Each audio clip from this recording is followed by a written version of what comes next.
গতকাল গিয়েছিলাম আমার এক ভাবির বাসায় দাওয়াত খাওয়ার জন্য। তো আজকে এইজন্য সকালে ঘুম থেকে উঠতে আমার অনেক দেরি হয়ে গেছে। ঘুম থেকে উঠে দেখি যে 10:30টার মতো বেজে গেছে। তো চিন্তা করলাম ফ্রেশ হয়ে চিন্তা করলাম যে আগে নাস্তাটা খাই। তারপরে অন্যান্য কাজে হাত দিব আরকি। আর আমার আসলে সকালকার নাস্তাটা অনেক সিম্পল। অনেক বেশি ভারী নাস্তা আমি সকালবেলা খাই না। ধরেন এই যে রুটি, ভাজি, ডিম একসাথে খাওয়া ওইটা আমার জন্য অনেক ভারী হয়ে যায়। এজন্য কম খাই আরকি সকালবেলা আরকি। তো ডিম আ সকালবেলা আমি ২ টা খাই। এটা আমার অনেক দিনের অভ্যাস। ২ টো ডিম আর সাথে হচ্ছে একটু অ্যাভোকাডো খাই আরকি। একটা বয়সে এসে কিন্তু আপনার একটু স্বাস্থ্যসম্মত খাবার, সীমিত খাবার বা কি খেলে আপনি একটু ভালো থাকবেন, এই চিন্তাভাবনাগুলো করা উচিত। ধরেন আবার হজম শক্তিও কিন্তু কমে যায়। আমি এটা খেয়াল করেছি যে 40 র পরে কিন্তু আমাদের হজম শক্তিটাও কমতে শুরু করে। তখন একটু খাওয়া-দাওয়া বেছে খাওয়াই ভালো। বা ধরেন আপনি একটু এমন খাবার খেলেন যেটা আপনার কাজে লাগবে। এই ফুচকা, চটপটি এগুলো আপনি অনেক ঝাল দিয়ে খেলেন, তারপরে আবার একসাথে ২ টো গ্যাস্ট্রিকের ওষুধও খেলেন। এই খাওয়ার কোনো মানেই হয় না। বরং কম ঝাল দিয়ে সবকিছু খান। আবার প্রতিদিনের রুটিনে একটু স্বাস্থ্যসম্মত খাবারও রাখেন, যেটা খেলে আপনার একটু উপকার হবে, আপনি ভালো থাকবেন আরকি। আবার অনেক খাবার খেলেন বা ভাত বেশি খেলেন কিন্তু আপনার এনার্জি পেলেন না, টায়ার্ড লাগে। কারণ যে আপনি ভাত বেশি খাচ্ছেন, কার্বোহাইড্রেট বেশি আরকি।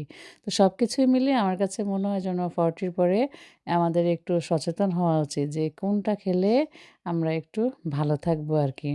তো আমি আসলে এই এমন না যে আমি অনেক কিছু জানি বা আমি সবাইকে উপদেশ দিচ্ছি তা না। আমি নিজে একটু চেষ্টা করছি আরকি যে একটু হেলদি খাবার আরকি। আমি যে খুব বেশি সচেতন তাও না। আমি চেষ্টা করতেছি আরকি। সবসময় তো আর সফল হতে পারি না। কিন্তু নাস্তাটার ব্যাপারে আমার এই রেগুলেটরি আছে। আমার প্রায় ৫-৬ বছরের উপর হয়ে গেছে সেইম নাস্তা আরকি। অনেক বেশি খাবার আমি সকালবেলা খেতে পারি না আরকি। তো আমার আসলে এই YouTube এর ভিডিওগুলো এই আমার এটা 2nd ভিডিও। আমি জানি না মা আমি কতটুকু এগিয়ে যেতে পারবো এই চ্যানেলটা নিয়ে। তবে আমি চেষ্টা করব যাতে আপনাদের সাথে ভালো কিছু শেয়ার করতে পারি। ডেইলি ব্লগ হলেও ডেইলি ব্লগের মতো করে যাতে আপনাদেরকে কিছু কথা দিয়ে বা কোনো ভিডিওর মাধ্যমে যাতে সবার একটু উপকার হয় বা কেউ একটু জানতে পারে সেই চেষ্টাটা আমি করব আরকি। তো আমাদের এখানে এখন সামার ধরুন সামার আসলে অ্যাম ঠান্ডাটা একটু কম থাকে স্কটল্যান্ডে। কিন্তু নরমালি এখানে সারা বছরই ঠান্ডা থাকে আরকি। আর এখন আম পৃথিবী অনেক ছোট। সবাই অনেক জানে, অনেক বুঝে এখন। কারো সাথে আসলে বিদেশ নিয়ে এমন কিছু শেয়ার করারও কিছু নাই। তারপরও আমার লাইফ কীরকম সেটা আমি উম আপনাদের সাথে একটু শেয়ার করতে চাই আরকি। বিদেশ মানেই যে অনেক বেশি টাকা-পয়সা, অনেক বেশি ঝাঁকজমক জীবন এটা অনেকের ধারণা আছে। অনেকে এরকম মনে করেন আরকি যে বিদেশ মানেই অনেক টাকা।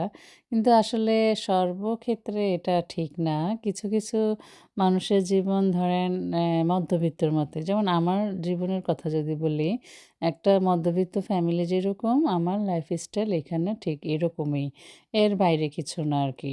আমরা কাজ করি, সংসার চালাই, আমাদের সাধারণ জীবনযাপন আরকি। অসাধারণ যারা বা শো অফ করে যারা, যতটুকু না সোশ্যাল মিডিয়া আরও ততটুকু বেশি দেখায়, আমাদের জীবনযাপন আসলে ঐরকম না।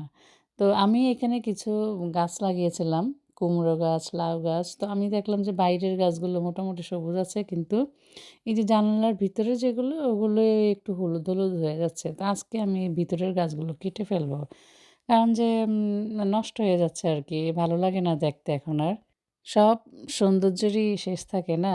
একটা পর্যায়ে শেষ করতেই হয় আরকি আমাদের মতো। আমাদেরও আ ধরেন যেই বয়সে যেই সৌন্দর্য অ্যা সেটা আবার শেষ হয়ে যায় আরকি। সৌন্দর্য বেশিদিন স্থায়ী হয় না।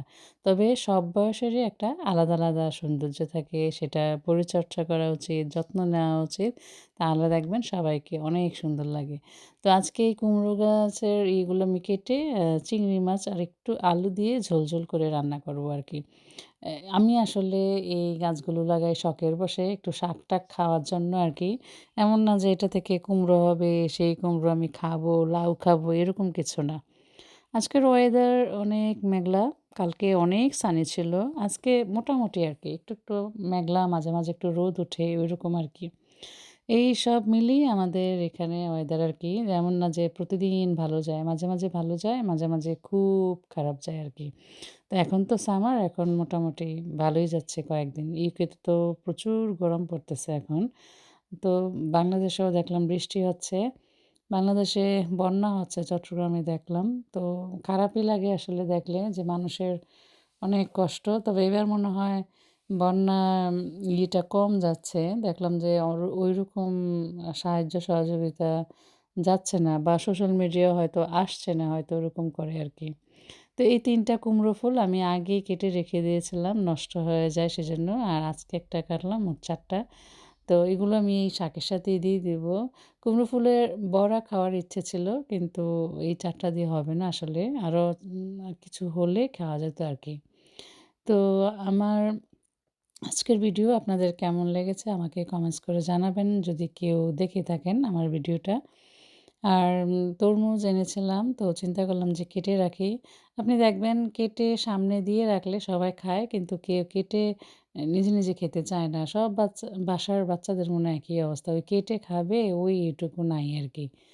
তো এইজন্য আমি চিন্তা করলাম যে রান্নাবান্না শুরু করার আগে আমি এই ইয়েটা তরমুজটা কেটে রাখি।